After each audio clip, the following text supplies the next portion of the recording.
నమస్తే. This is Sourya. Welcome to red TV. So, ఈరోజు మనతో పాటు హిందూ సంఘ నాయకులు, అలాగే senior political analyst Durga Sriram గారు ఉన్నారు. వారితో మాట్లాడదాం. నమస్తే సార్. నమస్తే అండి. సార్ ఏంటి సార్ అంటే ఆలయాలకి సంబంధించి గతం కంటే ఇప్పుడు వార్తలు చాలా ఎక్కువగా వస్తూ ఉన్నాయి. ఇది సోషల్ మీడియా ప్రభావం అనుకోవచ్చా? లేకపోతే ఇప్పుడు ఏపీలో ఉన్న ఆలయాలకు సంబంధించి తిరుపతిది కంటిన్యూస్‌గా దాని మీద వస్తానే ఉన్నాయి. అండ్ ఇప్పుడు చూసుకుంటే అన్నవరంలోని ప్రసాదంలోని ఎలుకలు మొత్తం ఆ కౌంటర్‌లో తిరుగుతా ఉన్నాయనే వీడియో వైరల్ అయింది. ఇప్పుడేమో సింహాచలం లోపల ఆలయం లోపల గర్భగుడిని చూపిస్తూ కూడా ఒక అమ్మాయి వీడియోని రిలీజ్ చేసింది. సో, అసలు ఇంత అవకాశం ఎలా దొరుకుతోంది? రకరకాల ఇష్యూస్ మీద ఆరోపణలొస్తూ ఉన్నాయి ఆలయాలకు సంబంధించి. ఎక్కడ భద్రతా లోపం జరుగుతోందా? లేకపోతే ఎక్కడ లోపం జరుగుతోందని అనుకోవచ్చు? అసలు దేవాలయాల్లో ఈవోలు పెద్ద సీరియస్‌గా స్పందించరండి. వాళ్ళు ఎంతసేపు వాళ్ళేదో డబ్బు సంపాదన ఈ కార్యక్రమాల్లోనే ఉంటారు తప్ప, ఎలా డబ్బు సంపాదించొచ్చు ఆలయాల్లో, ఏ ఆలయంలో ఎక్కడ డబ్బులు సంపాదించొచ్చు, ఈ ధ్యాసలోనే ఉంటారు తప్ప, ఆలయాల మీద శ్రద్ధ పెట్టే ఈవోలు చాలా తక్కువ. హ్మ్. సో, ఇప్పుడు కూడా ఈ సింహాచలం ఆలయం ఇప్పుడు కాదు, మొదటి నుంచి కూడా వివాదాస్పదంగానే ఉంటుందక్కడ. అక్కడ గతంలో ఇప్పుడు పనిచేస్తున్నారనుకోండి, అక్కడ అర్చకులే దేవుడి యొక్క నగల్ని మాయం చేసిన విషయం కూడా సింహాచలంలో జరిగింది గతంలో. హ్మ్. అది వాళ్ళ ఇంటికి తీసుకెళ్లిపోయి వాళ్ళ ఇంట్లో పెట్టుకుని దేవుడి నగలు, అయినా కూడా ఎవరు పట్టించుకోకుండా చాలా హ్మ్. కాలం తర్వాత చెప్తే ఒకసారి రోడ్లు గోల్డ్ నగలు తీసుకొచ్చి మళ్ళీ అక్కడ పెట్టి, ఇలా రకరకాలు, ఒకటి కాదు. అంటే సింహాచలం దేవస్థానం విషయంలో అది డబ్బు సంపాదన మార్గంగానే చూస్తారు తప్ప, ఎవరైనా సరే హ్మ్. అక్కడ మనం ఒక భగవంతుడు, భక్తి ఇలాంటివన్నీ కూడా కొంచెం తక్కువ అక్కడ. ఎందుకంటే హ్మ్. ఇప్పుడు కూడా ఈ అమ్మాయి విషయం తీసుకుంటే, రీల్ విషయంలో కూడా మామూలుగా మీకు దేవాలయానికి బయట క్లియర్ గా ఈ నోటీసులన్నీ రాసి ఉంటాయి, ఎవరు సెల్ హ్మ్. ఫోన్ లోపల పట్టుకెళ్ళకూడదని. హ్మ్. ఆ సెల్ ఫోన్లు పెట్టడానికి ఒక స్టోర్ కూడా ఉంటుంది, అవును. దేవస్థానం ఆధ్వర్యంలో నడుస్తుంటుంది ఆ స్టోర్ కూడా. కానీ చెకింగ్ విషయంలో అశ్రద్ధ. హ్మ్. చాలా మంది పట్టుకెళ్తూ ఉంటారు, చెక్ చేసే దగ్గరకు వచ్చేసరికి అశ్రద్ధ అనమాట. అందులో మహిళలు అనేసరికి ఇంకా అసలు చెకింగ్ అనేది చాలా తక్కువ ఉంది. హ్మ్. ప్రత్యేకించి మహిళలు అక్కడ, మహిళా కానిస్టేబుల్ గాని అలాంటి వాళ్ళు ఎవరు చెక్ చేయడానికి ఉండరు. హ్మ్. మామూలుగా అడుగుతారు, జస్ట్ అడుగుతారు, ఏమన్నా ఫోన్ లైన్ తీసుకెళ్ళట్లేదు కదా అని అడుగుతారు అంతే. హ్మ్. అది తీసుకెళ్ళలేదంటే పంపించేస్తారు. హ్మ్. ఇది చాలా మందికి సింహాచలం రోజు ఎప్పుడు చూసే వాళ్ళందరికీ కూడా రెగ్యులర్ గా మనకి ఎదురయ్యే దృశ్యం ఇది. హ్మ్. ఇలాంటి వాళ్ళు ఏంటంటే ఇన్ఫ్లుయెన్సర్లు, వాళ్ళకి ఇదే ఛాన్స్, మంచి ఛాన్స్ అని చెప్పి తీసుకెళ్లి వాళ్ళ దాంట్లో పెట్టుకుంటే ఏదో 4 వ్యూస్ వస్తాయన్న కక్కుర్తి అనమాట. అవును. ఈ వ్యూస్ కోసం కక్కుర్తి, వాళ్ళదేదో వైరల్ అవ్వాలని కక్కుర్తితోటి ఇలాగా చట్ట వ్యతిరేకమైన కార్యక్రమాలు చేస్తున్నారు. హ్మ్. కాబట్టి అమ్మాయిని ఖచ్చితంగా, అమ్మాయి మీద చర్యలు తీసుకోవాలి, ఆ ఛానల్ మీద చర్యలు తీసుకోవాలి. హ్మ్. తీసుకుంటేనే ఇంకొకళ్ళు చేయకుండా ఉంటారు. కానీ వీళ్ళు అంత దాకా వెళ్తారా అంటే వెళ్ళరు. అవును. మనం చూసారు కదా, ఏదో ఒక మీకు నత్త క్షమాపణ వచ్చింది చెప్తే ఏదో అంటే, అయిపోయిందని. హ్మ్. నత్త ఏదో వచ్చిందంటే కేసు పెట్టారు. అది అవును. ఏమైందో తెలియదు. నిజంగా నత్త వచ్చిందా అనేది ఇప్పుడు దాకా ప్రూవ్ కాల. నిజంగా నత్త వచ్చిందా, హ్మ్. లేదంటే వాళ్ళు ఇన్ఫ్లుయెన్సర్లు కావాలని చేశారా, అదొక వెర్షన్ వినిపించారు, ఇది ఒక వెర్షన్ వినిపించారు. ఏ వెర్షన్ కన్ఫర్మ్ అయిందన్న విషయం ఇప్పుడు దాకా ఎవరికి తెలియదు. అవును. అక్కడతో వదిలేశారు, దాన్ని అక్కడతో వదిలేశారు. ఎందుకు, నిజంగా నత్త వచ్చిందని తెలిస్తే కనుక మళ్ళీ గందరగోళం అవుతుంది, వాళ్ళలో అక్కడ అధికారుల మీద చర్యలు తీసుకోవాల్సి వస్తుంది. అవును. అందుకని ఆ విషయాన్ని అక్కడతో వదిలేశారు. మీడియాలో నడిచినంత సేపు కొంచెం అదేదో నటిస్తారు, యాక్టింగ్ చేస్తారు. హ్మ్. ఆ మీడియాలో దాని గురించి వస్తున్నంత సేపు వాళ్ళు చర్యలు తీసుకున్నట్టు యాక్టింగ్ చేస్తారు, తర్వాత ఏది ఉండదు. హ్మ్. ఇప్పుడు ఈఎంఐ విషయంలో కూడా అంతే. ఈఎంఐ విషయంలో కూడా ఇప్పుడు కంప్లైంట్ పెట్టుండాలి కదా, ఈ పాటికే జేఈఓ వెళ్ళి కంప్లైంట్ పెట్టాలి కదా. అవును. ఎందుకని పెట్టలేదు ఇంకా? అవును. సెక్యూరిటీ ముందు అసలు ఆ కంప్లైంట్ పెడితే ముందు సెక్యూరిటీ వాళ్ళని కొంతమందిని తీసేయాలి. ఆ రోజు ఎవరు డ్యూటీలో ఉన్నారో వాళ్ళందరినీ తొలగించాల్సి వస్తుంది. హ్మ్. మొత్తం ఇదంతా కుమ్మక్కు వ్యవహారం కాబట్టి, సరే అంతదాకా ఎందుకులే అని చెప్పి ఇంకా దీన్ని ఎవరు, మనం మనలాంటి వాళ్ళం పట్టించుకోనంత సేపు హ్మ్. దాన్ని అలా వదిలేస్తారు ఇంకా. హ్మ్. ఇప్పుడు అన్నవరం దేవస్థానం విషయం కూడా అంతే. అన్నవరం దేవస్థానం అది మరీ ఘోరం అది. అవును. అన్నవరం దేవస్థానంలో అది హైవేలో ఉంటుంది. అది హైవేలో ఉండే స్టాల్ అది. అవును. దాంట్లో అన్నవరం దేవస్థానం అంటేనే మీరు మీరు వెళ్ళి ఉంటారేమో, నాకు తెలియదు వెళ్ళారో లేదో కానీ, అన్నవరం వెళ్ళాను సార్. దేవస్థానం ఆ ప్రసాదాన్ని ఆంధ్ర సపరేట్ ప్రసాదం సపరేట్ గా ఉంటుంది. హ్మ్. దాన్ని ఏం చేస్తారంటే, దానికి ఏం సీల్ ప్యాకింగ్ ఏమి ఉండదండి. అవును. ఒక ఆకులో మడిచేసి పెట్టేసి అమ్ముతారు.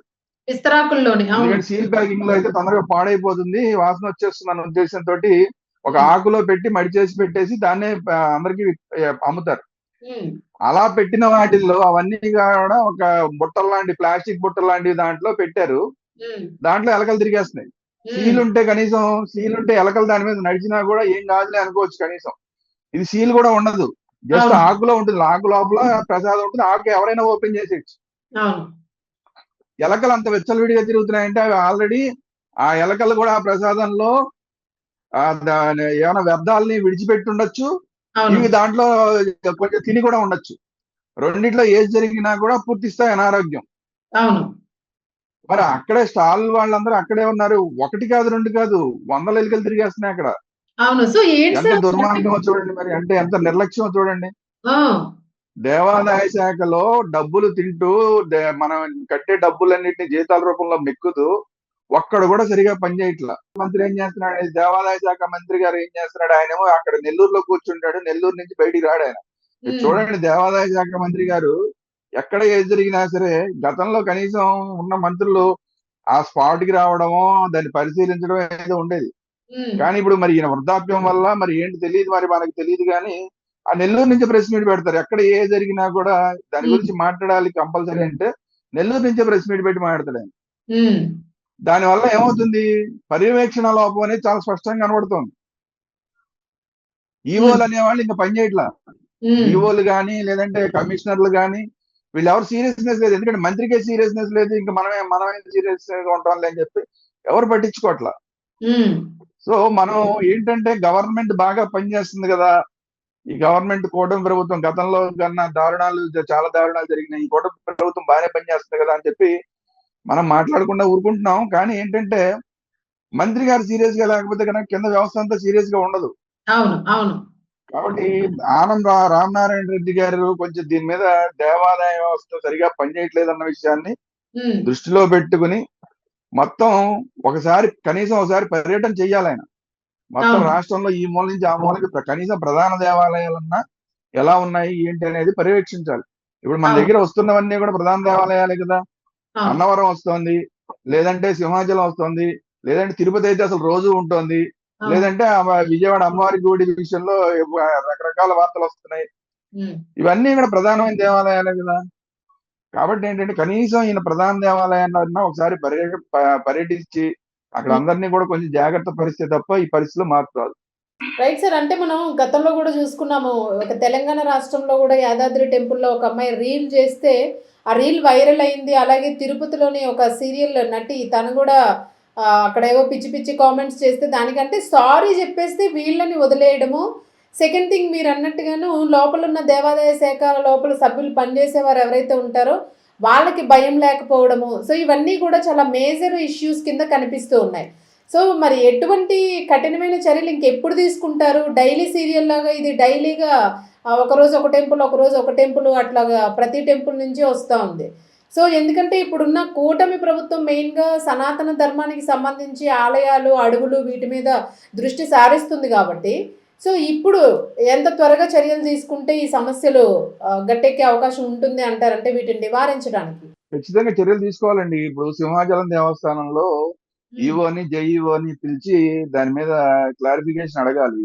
హ్మ్. అక్కడ ఆ రోజు ఎవరైతే ఉన్నారో వాళ్ళందరినీ సస్పెండ్ చేయాలి. అక్కడ చెకింగ్ చేసే విషయంలో క్యూ హ్మ్. లైన్ ఉంటుంది. ₹100 క్యూ లైను, మామూలు ₹20 క్యూ లైను, మామూలు సర్వదర్శన్ క్యూ లైన్ ఉంటాయి. హ్మ్. వీటన్నిటికీ కూడా క్యూ లైన్ లోపలికి వెళ్ళిన తర్వాత చెకింగ్ ఉంటుంది. హ్మ్. ఆ చెకింగ్ దగ్గర ఆ రోజు ఎవరున్నారు హ్మ్. వాళ్ళని ముందు సస్పెండ్ చేయాలి. అవును. వాళ్ళని సస్పెండ్ చేసి ఈ అమ్మాయి ఎవరైతే ఇన్ఫ్లుయెన్సర్ ఉందో ఈ ఇన్ఫ్లుయెన్సర్ మీద ఇమీడియట్ గా కేసు నమోదు చేయాలి. హ్మ్.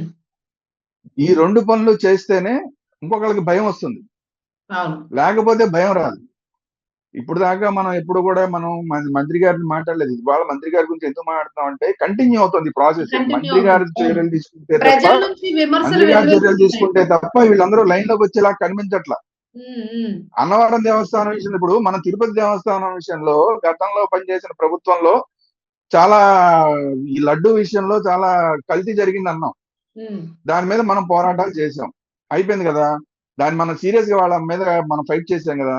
ఇప్పుడు అన్నవరం దేవస్థానంలో అది కూడా కల్తీ అయినట్టే కదా, ఎలకలు వస్తే విషమే, డైరెక్ట్ విషం విషయమే సార్. దాంట్లో డైరెక్ట్ గా కలిపినట్టే ప్రజల లెక్క. జీవితాలతో ఆడుకుంటున్నారు కంప్లీట్ గానే. ఇప్పుడు అసలు రాజకీయము ఇవన్నీ పక్కన పెట్టేస్తే వాళ్ళ లాభాపేక్ష మరి కోసము. ఇప్పుడు సో అందుకనే మరి ఇప్పుడు దీనికి బాధ్యత ఎవరు వహిస్తారు? ఫైనల్ గా ప్రభుత్వం వహించాలి. ఉమ్, ఇప్పుడు అక్కడ అదేదో ఇచ్చారు, ఒక స్టోర్ ఏదో పెట్టారు, అక్కడ పనిచేసే వాడిని ఇమీడియట్ తీసేసేయాలి కదా. సరే, చిన్న చిన్న వాళ్ళ మీద చర్యలు తీసుకుంటున్నారు, దాని మీద శ్రద్ధ ఏదంటే నా చుట్టుపక్కల ఎక్కడా కూడా ఒకళ్ళని సస్పెండ్ చేసినంత మాత్రాన ఎలకలకి తెలియదు వీళ్ళని సస్పెండ్ చేశారు, వీళ్ళని సస్పెండ్ చేయలేదని. మళ్ళా అక్కడ ఎలకలు రాకుండా ఉండటం కోసం అక్కడంతా ఓపెన్ గా ఉంది, అసలు ఆ స్టాల్ అంతా కూడా అవును. ఓపెన్ గా ఉంది. మీరు చూస్తే ఉమ్, దాన్ని ఇమ్మీడియట్ గా నేను చెప్పేది ఏంటంటే అద్దాల స్టాల్ చేసేయాలి, దాన్ని అద్దాలు అవును. పెట్టేయాలి, చుట్టూతా కూడా అద్దాలు పెట్టాలి. ఉమ్, అద్దాలు పెడితే ఏమవుతుందంటే అప్పుడు ఎలకలు లోపలికి రాకుండా ఉంటాయి. అవును. ఇప్పుడు అది ఓపెన్ గా ఉండటం వల్ల చుట్టుపక్కల అంతా పొలాలే కదా, అదంతా కూడా అవును. హైవే పక్కన పెట్టిన స్టాల్ అది, చుట్టుపక్కల అంతా పొలాలు, ఎలకలు ఆటోమేటిక్ వచ్చేస్తాయి. మీరు ఉమ్, దాన్ని ఇమీడియట్ గా అద్దాలు పెట్టేసి లోపలికి ఇలాంటి ఎలకలు లాంటివి రాకుండా మీరు నివారణ చర్యలు తీసుకోవాల్సిన అవసరం ఉంది, సస్పెండ్ చేయాల్సిన అవసరం ఉంది. ఈ రెండు చేయాలి. ఉమ్, సస్పెన్షన్ ఏదైనా నోటీస్ ఇచ్చినట్టున్నారు, అతనికి సస్పెండ్ చేశారో లేదు తెలియదు. ఉమ్, కానీ మీరు దానికన్నా కూడా మనం ముందు జాగ్రత్త చర్యలు తీసుకోవాలి కదా. దానికి ఉమ్, మొత్తం అద్దాలు చేయాలి. ఇవన్నీ అవును. చేయాల్సింది ఎవరు చేయాలి? మంత్రి గారు కల్పించుకుంటేనే అవుతాయి. ఇవన్నీ కూడా మంత్రి గారు కల్పించుకుని చేస్తేనే 5 నిమిషాల్లో అయిపోయే పనులు ఇవన్నీ. అవును. సో ఆయన ఆయన నిష్క్రియాపరత్వంగా ఉంటే నేను నెల్లూరులోనే కూర్చుంటాను, నెల్లూరు నుంచి ప్రెస్ మీట్లు పెడతాను, ఏదైనా మాట్లాడాలంటే అంటే మాత్రం కుదిరే వ్యవహారం కాదు అని చెప్పి ఈ రోజు నేను మంత్రి గారు ఆనం రామనారాయణ రెడ్డి గారికి నేను మీ ద్వారా స్పష్టం చేయదలుచుకున్నాను. హ్మ్. Right sir. రైట్. అలాగే ఇక్కడ ఒక చిన్న డౌట్ వస్తూ ఉంది కొంతమందికి. ఇప్పుడు సెక్యూరిటీ ఎవరైతే ఉంటారో వీళ్ళు చెక్ చేసేటప్పుడు మొబైల్ ఫోన్స్ పట్టుకెళ్ళేటప్పుడు వాళ్ళు కొంతమంది అంటే వందో పందో ఇస్తున్నారేమో, లోపల తీసి వదిలేస్తున్నారేమో అన్న ఆరోపణ వినిపిస్తుంది. సో, దానికేమంటారు మీరు? నిజంగానే అట్లా జరిగే అవకాశం ఉంది అంటారా? జనరల్ గా అలాగా జరగదండి. మొబైల్ ఫోన్ తీసుకువెళ్ళడం కోసం డబ్బులు ఇవ్వరు. కానీ ఏంటంటే ₹20 కిలో ఉన్నాడు, ₹100 కిలోకి వెళ్ళిపోవడానికి అట్లాంటివన్నీ చిన్న చిన్నవి అక్కడ జరుగుతూనే ఉంటాయి. హ్మ్. హ్మ్. ఈ ఫోన్ల కోసం సెపరేట్ గా దాన్ని తీసుకెళ్లే వాళ్ళు ఎవరుంటారు? అంత ఇంట్రెస్ట్ గా నేను ఏమైనా సరే ఆ దేవుడిని తీయాలి అనేది ఇలాంటి ఇన్ఫ్లుయెన్సర్లకు ఉంటుంది తప్ప హ్మ్. సామాన్యులకు ఉండదు. హ్మ్. ఎలవ్ చేస్తే అందరూ తీసుకుంటారు. ఎలవ్ చేస్తే హ్మ్. అందరూ తీసుకుంటారు. హ్మ్. అదే అంటున్నా, ఈ నిర్లక్ష్యం ఏది జరిగినా కూడా డబ్బులు తీసుకుని ఎలవ్ చేశారంటే అది ఇంకా పెద్ద నిర్లక్ష్యం. ఇంకా హ్మ్. క్రైమ్ అది. ఇంకా పెద్ద క్రైమ్. మామూలుగా చూసి చూడకుండా ఉంటే హ్మ్. నిర్లక్ష్యం కిందకి వస్తుంది. డబ్బులు తీసుకుని గనక వదిలేస్తే 100, 200 తీసుకుని వదిలేస్తే అది క్రైమ్ అవుతుంది. హ్మ్. ఈ రెండిట్లో ఇంకా అది చేస్తే మీరు చెప్పినట్టు చేస్తే గనక ఇంకా పెద్ద క్రైమ్. అసలు సస్పెండ్ చేయడం కాదు, ఉద్యోగంలో తీసేయాలి. హ్మ్. వీళ్ళందరూ జనరల్ గా అవుట్ సోర్సింగ్ ఉద్యోగస్తులే ఉంటారు. అలాంటి చెక్కింగ్ల దగ్గర అవుట్ సోర్సింగ్ వాళ్ళే ఉంటారు. అవును. ఇమీడియట్ తీసేయాలి అలాంటి వాళ్ళని. అవును. ఇలా ఒకళ్ళిద్దరి మీద గట్టి చర్యలు తీసుకుంటే తప్ప మెసేజ్ అనేది చాలా గట్టి మెసేజ్ అనేది ప్రజల్లోకి వెళ్ళాలి. ప్రజల్లోకి వెళ్తల్లా. హ్మ్. ఏముందిలే అన్నట్లాగా ఉంది. అందుకని అవును. ప్రతి వాళ్ళు కూడా అవకాశం ఉంటే నేను కూడా తీసుకుందాం అని ప్రతి వాళ్ళు ఇంట్రెస్ట్ చూపిస్తున్నారు. అవును. కొంతమంది ఇన్ఫ్లుయెన్సర్లు ఇలాంటివి బయటకు వస్తున్నాయి. ఇంకా చాలా మంది పెడుతున్నారు. కానీ అలా వైరల్ కావట్లా. వైరల్ కానీ మనకు తెలియవు. హ్మ్. వాళ్ళేదో వాళ్ళ ఫేస్‌బుక్కుల్లోనో వాళ్ళు ఎక్కడో పెట్టుకుంటే అది పెద్ద వైరల్ కాలేదనుకోండి, అది మన అవును. దాకా తెలీదు. అంటే అవును. ఇలా ఎంతమంది తీసేస్తున్నారో, ఎంతమంది ఆగమానికి వ్యతిరేకంగా అక్కడ రోజు వీడియోలు తీస్తున్నారో తెలీదు మనకి. అవును. కాబట్టి ఇలాంటి వాటి మీద చర్యలనేది చాలా ఇంపార్టెంట్. చర్యలు తీసుకోవడం ఒకటి, చర్యలు తీసుకుంటున్నామని మెసేజ్ ప్రజల్లోకి వెళ్ళేలాగా అన్ని మాధ్యమాలు చెప్పడం ఒకటి. ఈ 2 జరగాలి. హ్మ్. అప్పుడే భయం వస్తుంది. భయం వస్తేనే ఇలాంటివి మానతారు తప్ప లేకపోతే మానరు. అందుకనే ఖచ్చితంగా అక్కడ అన్నవరం దేవస్థానం విషయంలో అయినా, ఇప్పుడు ఈ లేడీ ఇన్‌ఫ్లుయెన్సర్ విషయంలో అయినా ఖచ్చితంగా చర్యలు తీసుకోవాలి. ఆ హ్మ్. నత్తల వ్యవహారం ఏమైందనేది అది కూడా మళ్ళీ ప్రజలందరికీ, భక్తులందరికీ చెప్పాల్సిన అవసరం కూడా అవును. దేవాదాయ శాఖకు ఉంది. అవును. అట్‌లీస్ట్ ఒక లెటర్‌నైనా ఇలాంటి ఇష్యూస్ జరిగినప్పుడు అది ఇష్యూ అయిపోయిందా? లేదా? దానికేదైనా శిక్ష పడిందా? లేదా? అనేది ఇప్పుడు మీడియాని ఎక్కువ చేస్తున్నారని అంటారు గానీ, మీడియా లేకపోతే అసలు ఈ వ్యవహారం ఏం జరిగినా గూడా బయటికి రాదు. బట్ మేము గూడా ఒక కన్క్లూజన్ ఇవ్వలేకపోతున్నాం. దేనికిను కొంత విషయం రప్చర్ అవుతుంది. దానికి కన్క్లూజన్ పడడం లేదు. ఎందుకంటే ఇటువంటివేవి గూడా అఫీషియల్‌గా ఒక లెటర్ రిలీజ్ చేయడం గానీ, ఇట్లాంటివేవి రావడం లేదు. సో, మీరన్నట్టుగా నిజంగానే కఠినమైన చర్యలు తీసుకుంటుంటే, ఈ పాటికి ఆ నత్త వ్యవహారం గానియండి, ఏదైనాను ఒక అఫీషియల్‌గా ఒక లెటర్‌ని ఇష్యూ మీద ఇట్లాంటి ఇది తీసుకున్నామా అని ఒక లెటర్ గూడా రిలీజ్ చేస్తే బావుంటుంది అని ఒపీనియన్ తెలియజేస్తూ ఉన్నారు. ఖచ్చితంగా చేయాలండి. ఎందుకంటే గవర్నమెంట్ మేము ఓపెన్‌గా ఉన్నామని చెప్పాలి గదా! యెస్. యెస్. మేము అప్పుడే క్లియర్‌గా గదా ఉన్నాం. ప్రజలకి నమ్మకం అదేదో కలిగేది. ఆ! మేము క్లియర్‌గా ఉన్నాము. ఎప్పటికప్పుడు ఇలాంటి పొరపాట్లు జరిగితే గనక ఇమ్మీడియేట్‌గా చర్యలు తీసుకుంటున్నాం అంటే గనక ఈ ప్రభుత్వం మీద ఒక నమ్మకం వస్తుంది. హ్మ్. లేదంటే గనక అనుమానాలు పెరిగి, పెరిగి, పెరిగి చివరికి అది అవును. వ్యతిరేకం కింద మారుతుంది. సో అవును. అలా వ్యతిరేకత కింద మారకుండా ఉండాలంటే ఖచ్చితంగా చర్యలు తీసుకోవాలి. అలాగే అవును. మనం రెగ్యులర్ గా ఇంతకు ముందు మాట్లాడాము. ఆ వాడెవడో వేరే ప్రపంచ యాత్రికుడని వాడి మీద కంప్లైంట్ పెట్టారు. విశాఖపట్నంలో కంప్లైంట్ పెట్టారు. అవును. దాని మీద ఏమన్నా చర్యలు ఉన్నాయండి? ఏమన్నా చర్యలు ఉన్నాయా? అవును. హైదరాబాద్ లోనే కనీసం కర్ణాటక కళ్యాణ్ గారు పెట్టిన దానికి దాని మీద ఎఫ్ఐఆర్ నమోదు చేసి ఏదో మేము అదే చేస్తున్నాం అని చెప్పారు. హ్మ్. అది చర్యలు లేవు, అక్కడ చర్యలు లేవు, ఇక్కడ చర్యలు లేవు. ఇంకా 2, 3 చోట్ల పెట్టారు. అవును. మరి పోలీసులు ఏం చేస్తున్నారు? ఇలాంటి వాటి మీద పోలీసులు ఏం చేస్తున్నారు? హ్మ్. ఇదే నేనంటున్నా. దీనివల్ల ఏమవుతుందంటే చెప్పనా? దీనివల్ల ప్రభుత్వాల మీద ఫైనల్ గా ప్రభుత్వాల మీద హిందువులకి వ్యతిరేకత వస్తుంది. అవును. ఆ రోజు ఏ ప్రభుత్వం ఉంటే ఆ ప్రభుత్వం మీద. ఈ రోజు కూటమి ప్రభుత్వం ఉంది. కూటమి ప్రభుత్వంలో బాధ్యతగా ప్రజలు వెళ్లి, భక్తులు వెళ్లి, లేదంటే హిందువులు వెళ్లి కంప్లైంట్లు పెడితే కూడా పోలీసులు సీరియస్ గా తీసుకోకుండా ఈ రోజు దాకా ఇంకా ఆడు ఫ్రీగా తిరుగుతున్నాడు. ఆడికి కనీసం ఒక నోటీస్ కూడా వెళ్ళలేదు అంటే హ్మ్. అసలు వీళ్ళు పోలీసులో ఏంటి నాకు అర్థం కావట్లేదు. వీళ్ళు డ్రెస్సుల్లో అవును. ఉన్న దసరా వేషాలు వేసుకున్న వాళ్ళ ఏంటి నాకు అర్థం కావట్లేదు నిజంగా. హ్మ్. వీళ్ళు నిజంగా కనుక పోలీసులు అయితే ఈ పాటికి నోటీస్ ఇచ్చి ఉండాలి కదా. అది ఆంధ్ర పోలీసే, తెలంగాణ పోలీసే, ఇద్దరులో ఎవరో ఒకళ్ళన్నా కానీ అవును. కనీసం అతనికి ఈ ప్రపంచ యాత్రికుడు అతను నాన్ వెజ్ కి నోటీస్ వెళ్ళి ఉండాలి కదా. హ్మ్. నోటీస్ వెళ్ళాలంటే కానీ ఈమెయిల్ ఉంటే చాలు. అవును. ఈమెయిల్ లో కూడా నోటీస్ పంపించవచ్చు. అవును. కనీసం వీళ్ళు ఈమెయిల్ లోనే నోటీస్ పంపించారండి అతనికి. సరే ఒక అంటే మనం ఎంత ఈమెయిల్. బాధ్యతారహితంగా ఉంటున్నాము. మన పోలీస్ వ్యవస్థ ఎంత హిందువుల పట్ల, హ్మ్. హిందూ దేవీ దేవతలని అవమానించిన వాళ్ళ పట్ల, ఇలా వీడియోలు తీసే వాళ్ళ పట్ల, ఇలాంటి అన్నిటి విషయాల్లోనూ కూడా ఎంత మనం నిర్లక్ష్యంగా ఉన్నాము అనేది మనకు అర్థమవుతుంది. దీనివల్ల ఏమవుతుందంటే హిందువుల్లో నాన్ వెజ్ మీద ఉన్న కోపం ఇప్పుడు ప్రభుత్వం మీద కోపం కింద ప్రభుత్వం మారుతుంది. మీదకి డైవర్ట్ ఇప్పుడు ఆ అయిపోతుంది. లేడీ ఇన్ఫ్లుయెన్సర్ మీద ఉన్న కోపము ప్రభుత్వం మీద కోపంగా మారుతుంది. అవును. అన్నవరం దేవస్థానం అధికారుల మీద ఉన్న కోపం ప్రభుత్వం మీద కోపంగా మారుతుంది. అవును. ఈ విషయాన్ని ప్రభుత్వం అర్థం చేసుకోవట్లా. అందుకే ఈ రోజు నేను మంత్రి గారి గురించి మాట్లాడుతున్నా. హ్మ్. మంత్రి గారి గురించి ఈ రోజు మాట్లాడడానికి కారణం అదే. ఎందుకంటే మంత్రి గారు సీరియస్ గా తీసుకుంటేనే ఇవన్నీ కదులుతాయి. అవును. లేదనుకోండి అప్పుడు ఇదంతా కూడా కూటమి ప్రభుత్వం మీద మొత్తం మీద కూడా ఒక మంత్రి గారి మీదే కాదు. అవును. కూటమి ప్రభుత్వం మొత్తం మీద కూడా ఈ వ్యతిరేకత రిఫ్లెక్ట్ అవుతుంది. అది అవును సార్. గవర్నమెంట్ చూసుకోవాల్సిన అవసరం ఖచ్చితంగా కనిపిస్తోంది. అవును సార్. అవును సార్. ఖచ్చితంగానే. ఎందుకంటే ప్రభుత్వానికి ఇప్పుడు నెగెటివ్ ఇంపాక్ట్ పడితే ఇది రాను రాను గూడా ప్రభావం ఎక్కువ చూపించే అవకాశం ఉంటుంది. సో చూద్దాం సార్. ఖచ్చితంగా చర్యలు తీసుకుంటారని ఆశిస్తూ ఉన్నాము. ప్రజలు గూడా అదే ఆశిస్తూ ఉన్నారు. Thank you sir.